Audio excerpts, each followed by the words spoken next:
kahit mainit ang panahon, matyaga naman hong bumoto. Ang maraming botante ngayong eleksyon 2025 at kabilang po dyan ang ilang senior citizen dyan sa Cavite. Kaya kumuha na po tayo ng latest kay John Consulta. John?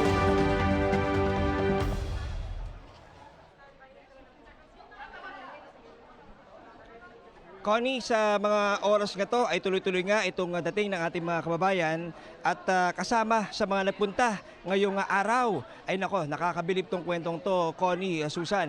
Ito ay walang iba kung hindi si Lola Lydia Lapid, no? At si Lola Lydia, itong inabutan natin kanina, 93 years old na siya, Connie, no? Ganoon na siya kaedad. At sa ating panayam sa kanya, ito ang mas nakakabilib pa sa kanya, Connie, Susan. Si Lola Lydia, wala siyang pinalagpas na pagkakataong bumoto. Mapa-national yan, mapa-barangay, talagang lahat ay bumoboto siya. At ang kwento pa ng kanyang mga kasama ay talagang excited siya na bumangon ngayong araw para talagang pumunta dito sa kanyang polling precinct para bumoto. Samantala, bukod nga kay Lola Lydia, mayroon din tayong nakilalang isang botante na to si Miguelito Leopoldo. Wala siyang kamay, wala rin siyang paa dahil siya ay diabetic, pero hindi ito naging hadlang, Connie, Susan, para siya ay pumunta dito. Ang sabi niya, talagang porsigido siya na pumunta dito para magawa itong pagboto nito dahil naniniwala siya na ito ay bahagi ng kanyang karapatan at duty para sa bayan. So pakinggan nga natin itong ating back-to-back na panayam kay Lola Lydia at kay Sir Miguelito. Para magamit ko yung karapatan kong sa pagboto. Gusto kong marinig ang boses ko pag magkita na pagboto.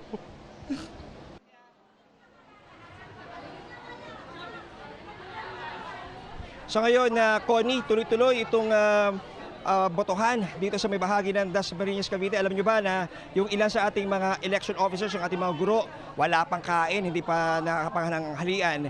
Pero tuloy-tuloy pa rin dahil napaka-importante raw ng kanilang role, lalo pa dito sa Cavite, na itinuturing na second vote-rich province sa buong Pilipinas.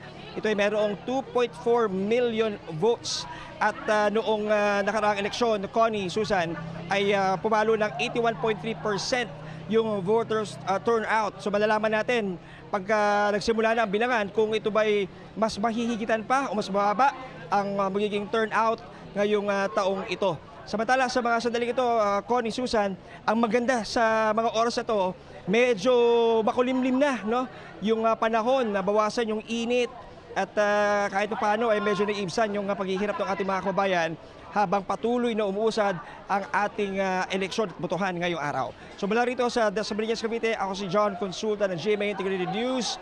Dapat totoo sa eleksyon 2025. Oo, John, paalala lang natin, kasi dun sa mga may kasama na mga taga-alalay sa mga PWD, mga buntis, hindi ba, John, pwede na rin silang bumoto kasabay para lang hindi sila, alam mo na, pumila pa?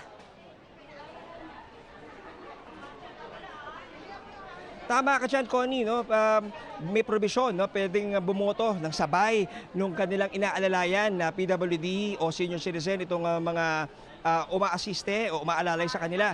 Sa katunayan, alam mo, Connie, no, napansin natin kung kanina siksikan doon sa area ng area na para sa mga senior citizen at PWD, hindi na mahulugan ang karayom kanina. Ngayon, nako, Connie, maluwag na. Talagang bakante-bakante yung mga upuan na kanina ay punong-puno. Kung kaya't doon sa ating mga kababayan dito sa Dasmariñas, Cavite, pwede na, no? Pwede nyo samantalin itong pagkakataong ito na konti lamang itong nabawasan, no? Malaking bawas yung bilang ng mga botante nag-aantay ng kanilang turn. At ito, nakikita nyo sa video ngayon, maraming mga bakanteng upuan.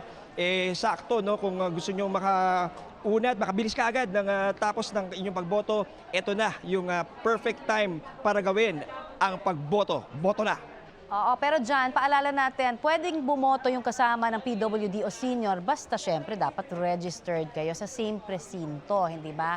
Baka kasi magkalituhan pa, iba pala, no? At ipilit nila yan. Alright, maraming salamat, John Consulta.